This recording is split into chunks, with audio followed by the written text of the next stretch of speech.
Today's episode is going to be a recap of a training session that I had yesterday with a cohort from the Foundry and the Nest. They are organizations based in Lagos. They own co-working spaces. What else? Co-working spaces, innovation hubs, tech hubs, that sort of thing. And so yesterday's session was with a bunch of people. I think we started off with I think close to 30, but because of technical difficulties that we had during the day, eventually we ended up being whittled down to more like 15 or maybe 10. And the topic for discussion was from outreach to conversion, strategies for finding and converting potential customers. So today's episode is going to be a summary for people who started off with the class but weren't able to finish because of technical difficulties, or for the people who managed to stay all the way through the 4 hour session, because we started at about I think 11:30 and maybe continued until about 2 p.m. So for those people who stayed until the end but who want a summary and who want a primer so that they can do individual research later on, that's the whole purpose of of today's episode. So, again, the topic from outreach to conversion, strategies for finding and converting potential customers. So, okay, well, first off, why is this even an important topic to tackle for anyone involved in business? And the reason why is because people have to know you, first of all. They have to be aware of you before they buy from you. And it doesn't matter whatever sales or marketing framework you've been exposed to, whether those people who have been exposed to either, which is awareness, interest, desire, action, or whether those people who have been exposed to know, like, and trust. That's basically people have to know you, like you, and trust you. Whatever marketing framework or sales framework that you've been introduced to in the past, they all have underpinning this particular idea that folks have to know who you are. They have to see you first before they buy from you. So there has to be some sort of outreach, because there's no way that people are going to know who you are if you just stay inside your house or stay inside your fancy office or stay inside your warehouse or wherever it is.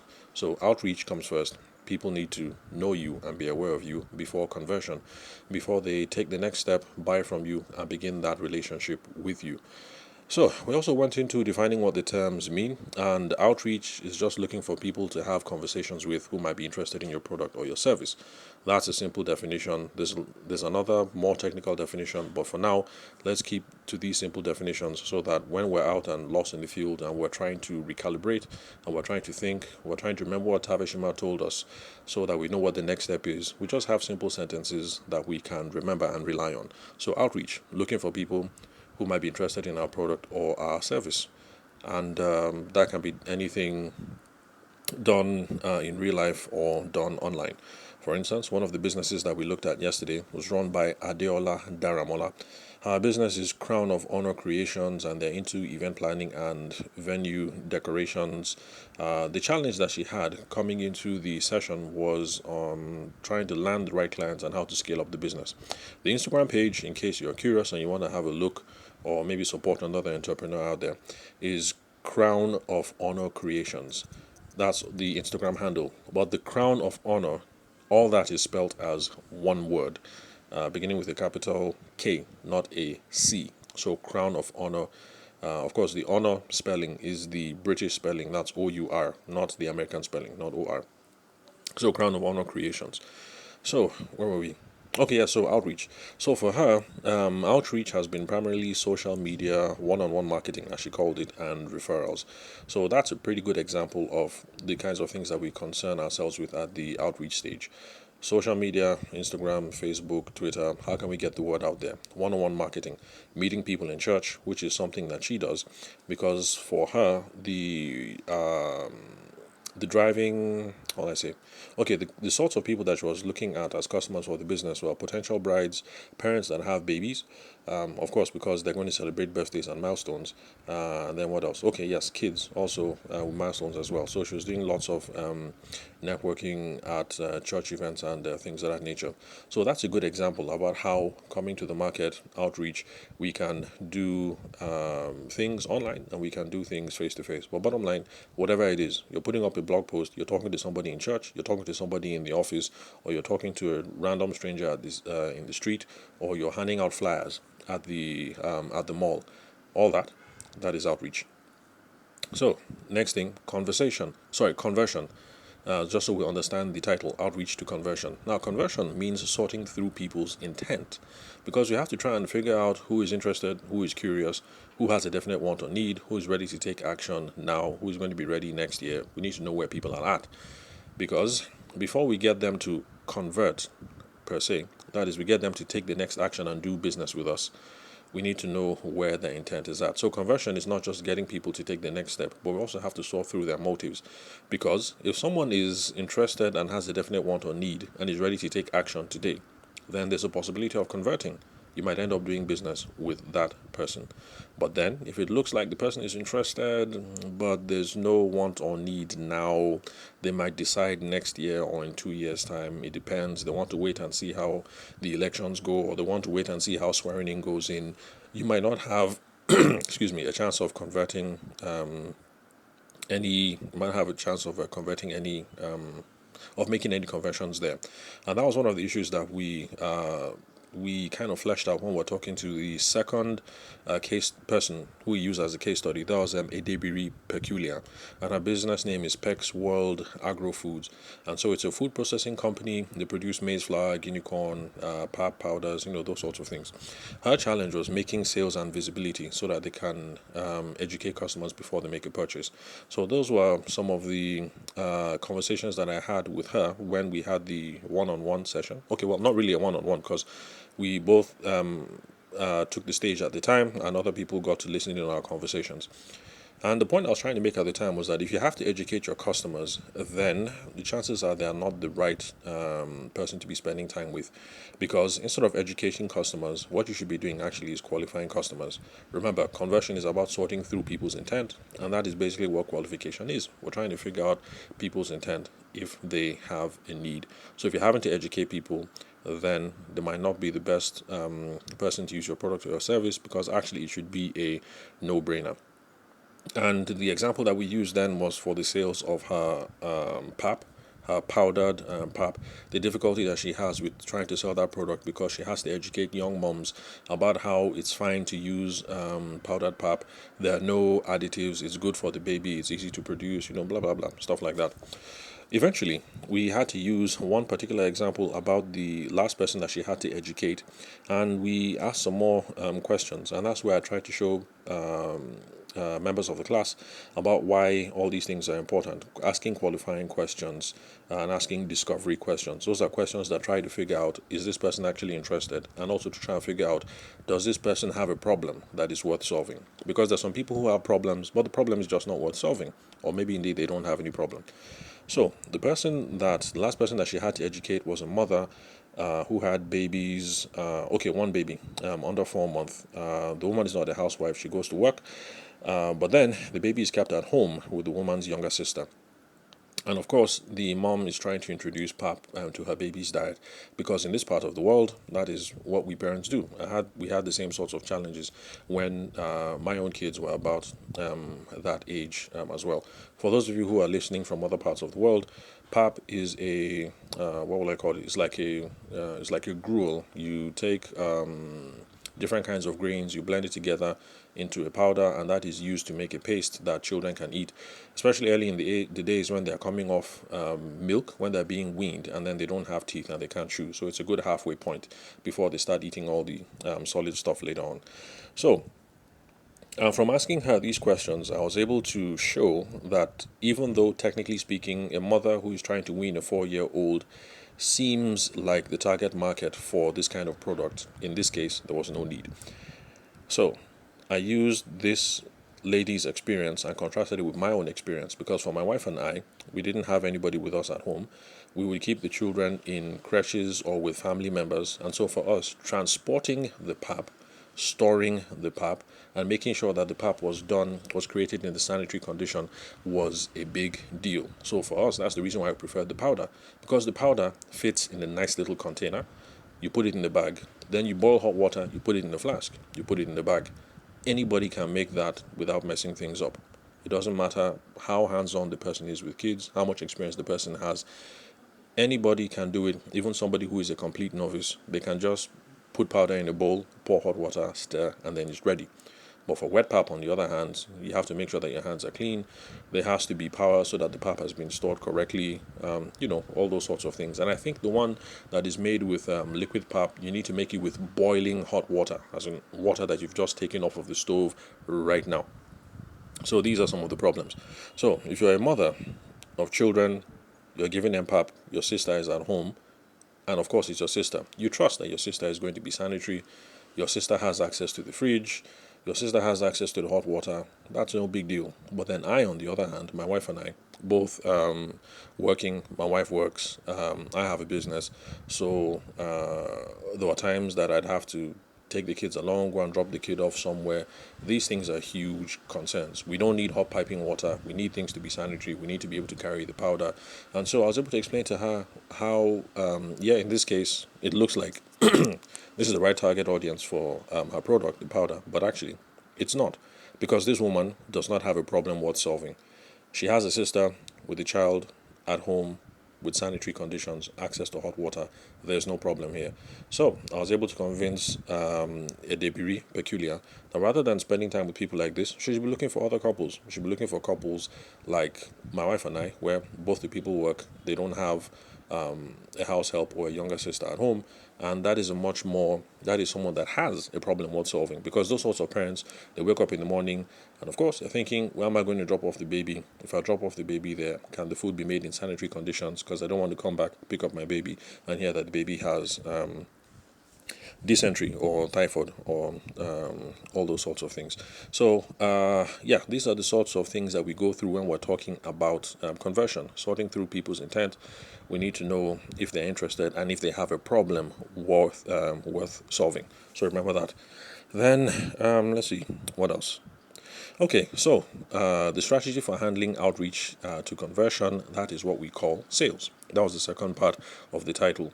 Outreach to conversion, strategies for finding and converting potential customers. So any strategy that is concerned with how do we find people, how do we talk to them, how do we figure out their needs, how we get them to take the next step, that is basically sales. People like to call it all sorts of things, business development, what else? All kinds of fancy names. That's because sales has a bad reputation. Because if you do sales, people think you're being spammy or whatever. But bottom line, all that is called sales. So sales is a framework for, number one, prospecting, which is going out to look for people to talk to. And of course, remember what I said, outreach. So you can see that the terms change according to who is talking or who you're talking to, but essentially it's the same thing. So prospecting, that is the outreach. You're looking for people to talk to who might be interested in your product or service. We've covered that this can be done online and offline, which is what Adeola Daramola was doing. She's looking on social media. Where can I find brides? Where can I find mummies? Where can I find parents with young kids? And then she's also doing one-on-one marketing in church, networking.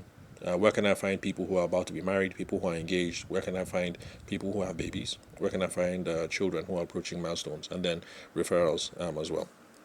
So that's outreach. So number two, qualifying. This is the part that lots of people find difficult to understand. So I'm going to try and break it down a little bit. When you're qualifying, you're just asking questions in conversation. Remember that sales has to be a conversation. If you go there and you're just making a pitch, you're making a presentation, then you're going to run into this problem that Edebiri Peculiar was running into with Peck World Foods, where you start ending up educating people. If you're going there making a pitch, you'll end up educating people, but that's not the case. You should be qualifying. You should be figuring out, is this person interested or not? If the person is interested, good, spend some more time. If the person is not interested, don't waste your time. Because if the person is interested, okay, well, I think that's self-evident, so there's no need to stress it. So the next stage, discovery.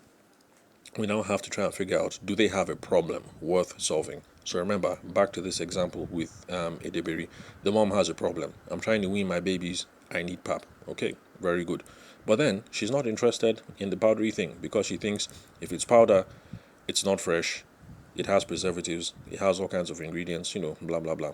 If you take a presentation approach, you're going to be there educating and trying to convince them that no, madam, it's not like this. There's no preservative.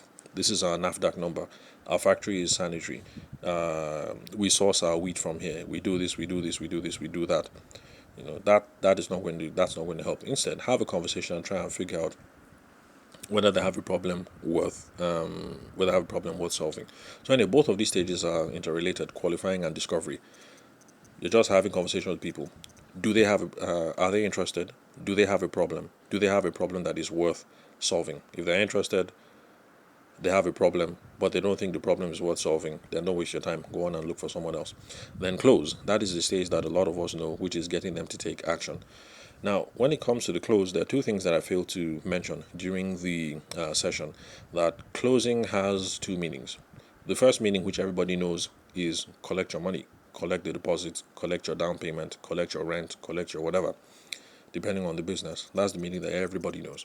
But there's another meaning, which is get them to take the next step, because it is not at every single interaction that the close is going to be, where's my money, pay me my deposit. Let's see, let's look for a new example. Okay, there was another person in the cohort. Her name is Motolani Akindele. Forgive me, I don't have a grasp on Yoruba names. Where was I? Okay, Motolani Akindele. The business name is Lana Healthcare, and they offer nursing services. Her own challenge was client acquisition and brand awareness. If you want to check out Lana Healthcare, see what they look like, see the good work that they're doing, it is Lana, Lana, and then Healthcare. So Lana Healthcare, all one word, www.lanahealthcare.ng. Really nice, fancy website. The branding and positioning on this one is really on point. I had some tips about the website, but I forgot to mention that to her during the session because the audio kept cutting. We lost internet connection probably maybe 20 times or so. I mean, it was ridiculous. So there's a lot that we could have done that we didn't end up doing. Okay, so now on Motolani, and I think we were talking about close, getting them to take action.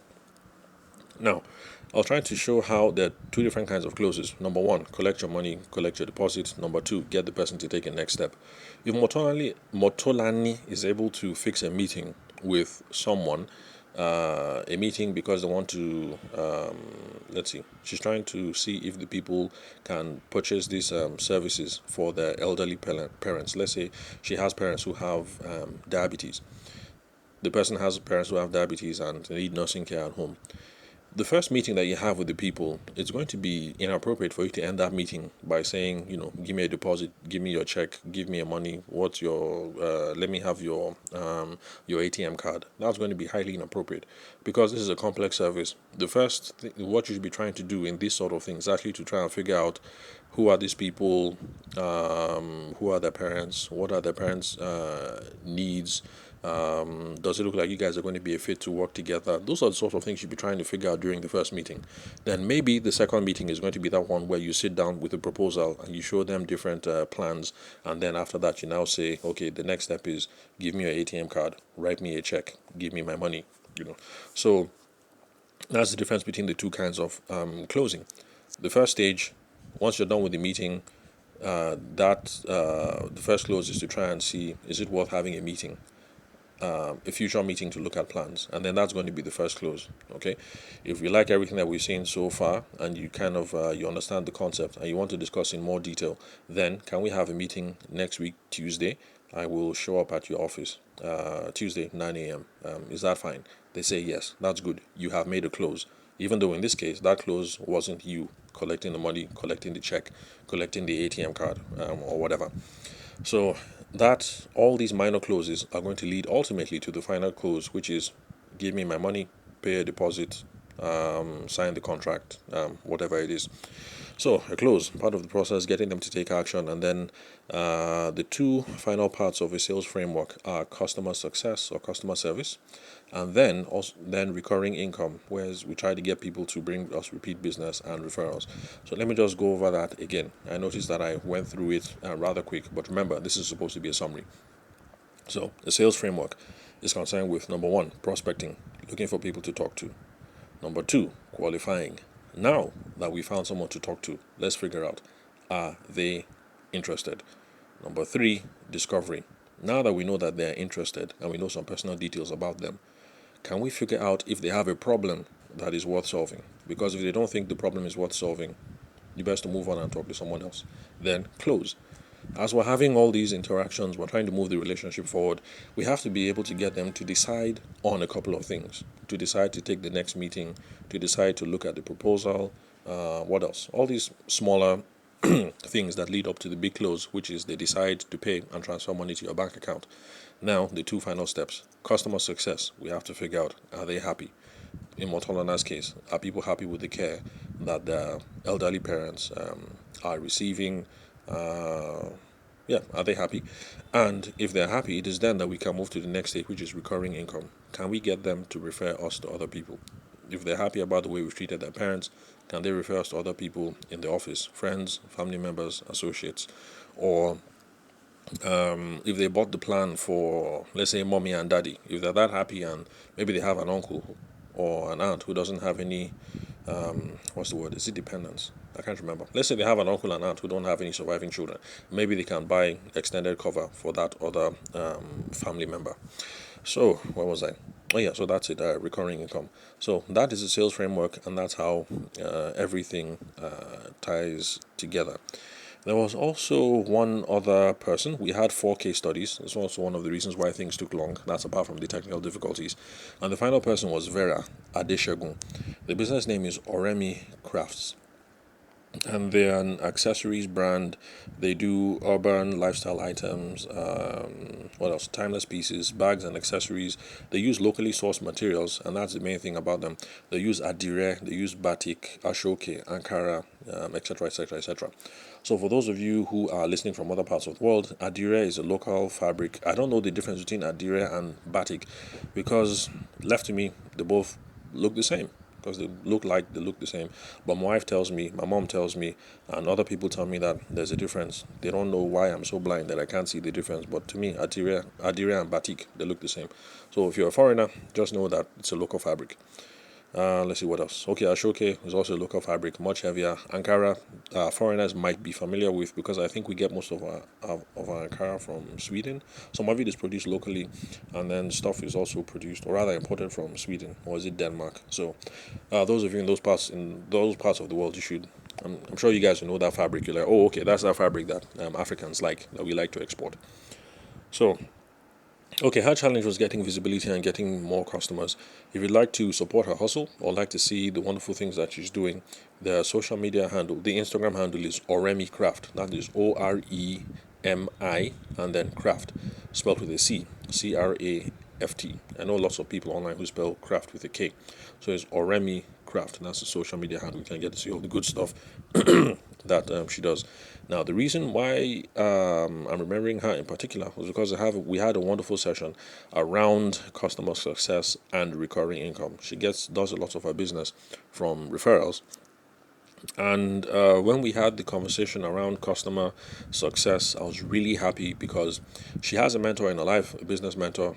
And this is a good idea why, for those of you who don't have business mentors or places where you get information, okay, maybe not information, you just need some resources that help check whether you are on the right course. So maybe it's having physical mentors, or maybe it's having virtual mentors because there's someone's podcast that you listen to.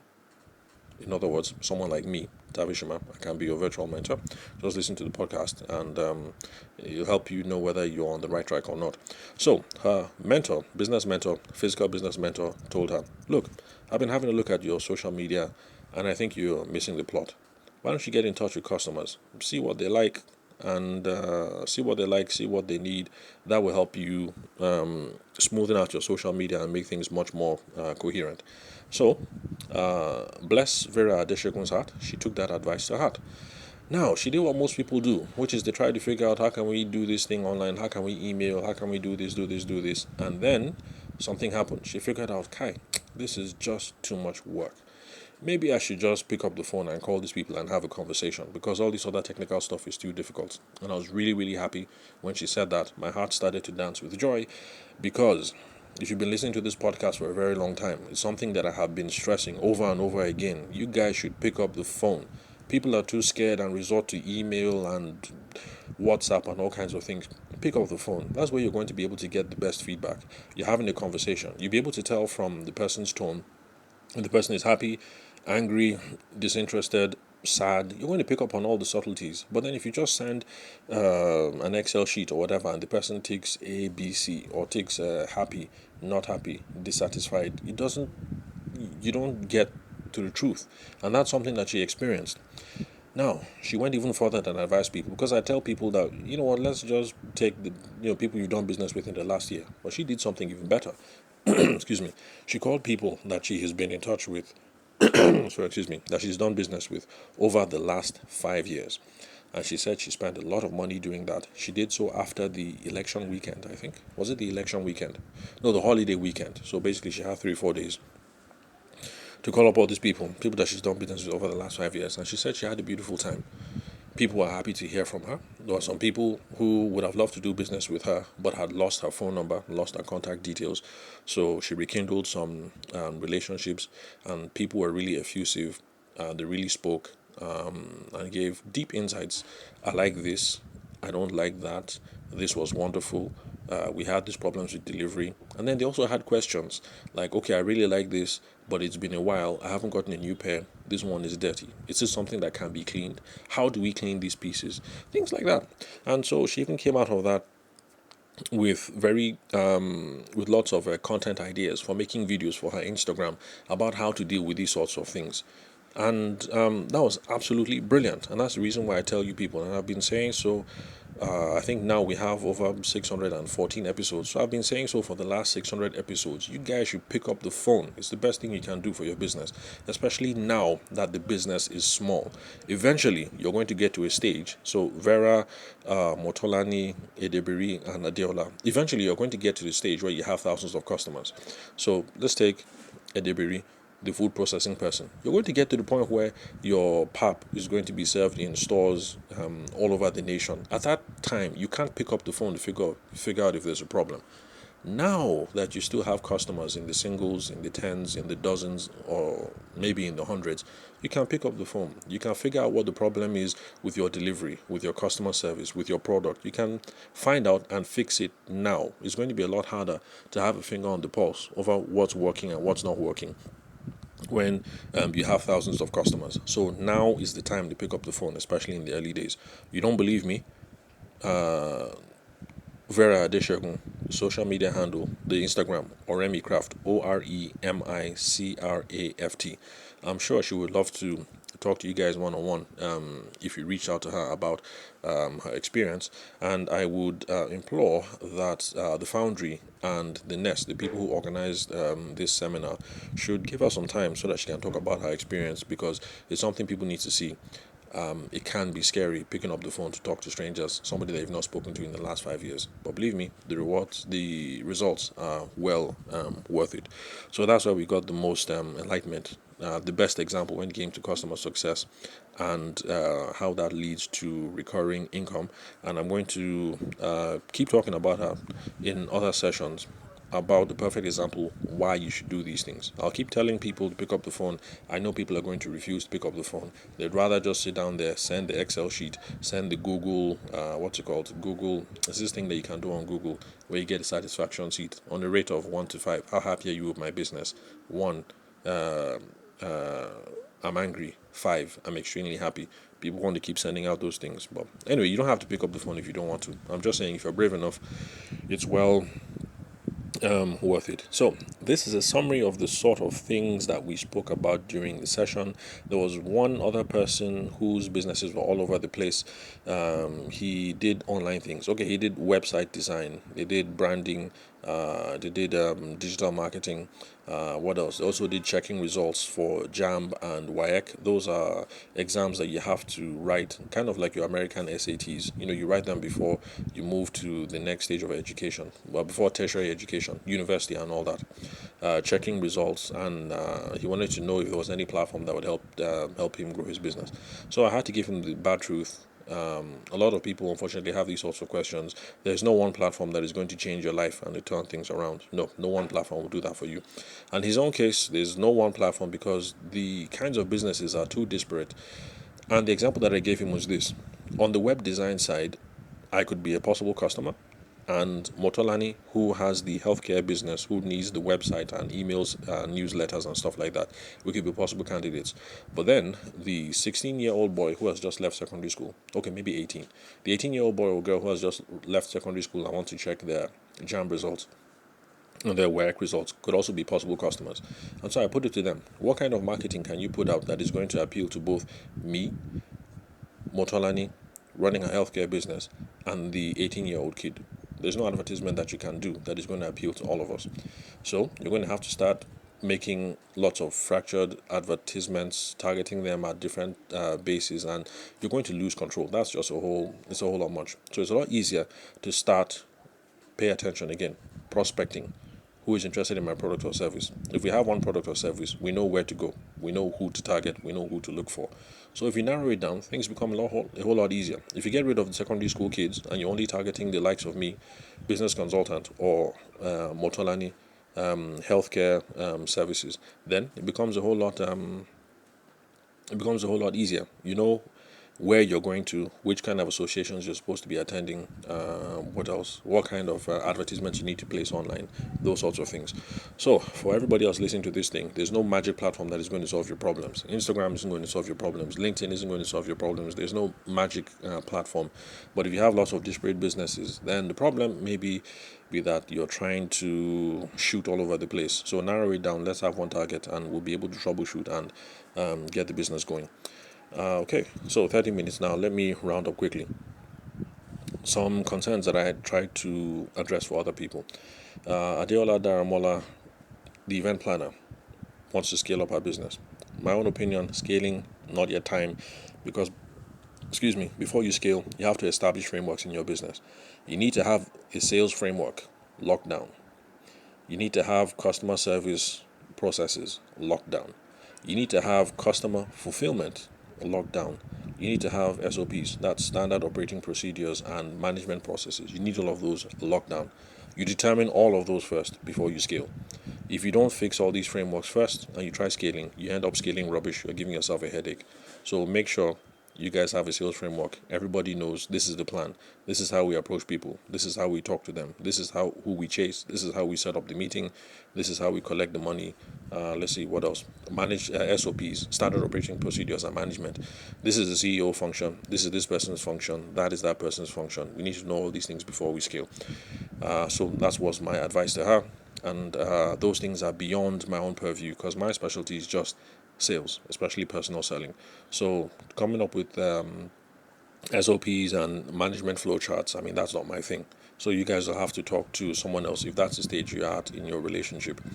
Then, of course, for Edebiri, yes, the food processing lady, and the pap, that was my key takeaway to her. If you're educating people, you're talking to the wrong person. You should be qualifying people. Are they interested? Do they have a problem worth solving? If you start trying to educate someone, then wrong person. The need should be apparent. The first time I saw that powder, not Edebiri's powder, I bought from another company. The first time I saw that powder, a light bulb went off in my head. I was like, problem solved. I came home, I told my wife, and she was like, correct. Problem solved. And then that was it. If you're having to educate, wrong person. Let's see. Okay, yes. Then for the medical lady, Motolani Akindele, Lana Healthcare. Some talk about client acquisition, brand awareness. Yes. So brand awareness, they do content marketing. They put out content to try and approach people.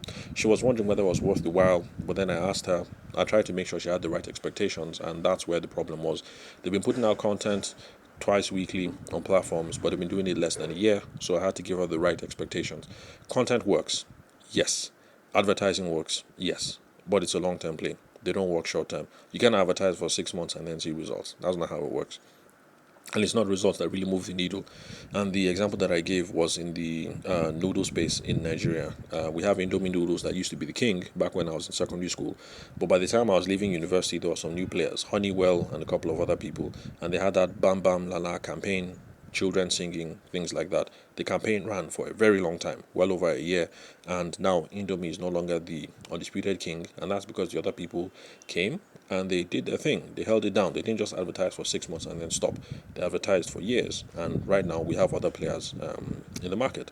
Let's see what else. Okay, yes, and then some possible advice that she has to talk to other people on the cap table, her investors. Like, okay, guys, this is what we're trying to do. We're not seeing results. We need this thing to be long term, so we need to raise more money so we can advertise not just for 6 months, but year one, year two, year three, and then plan it out.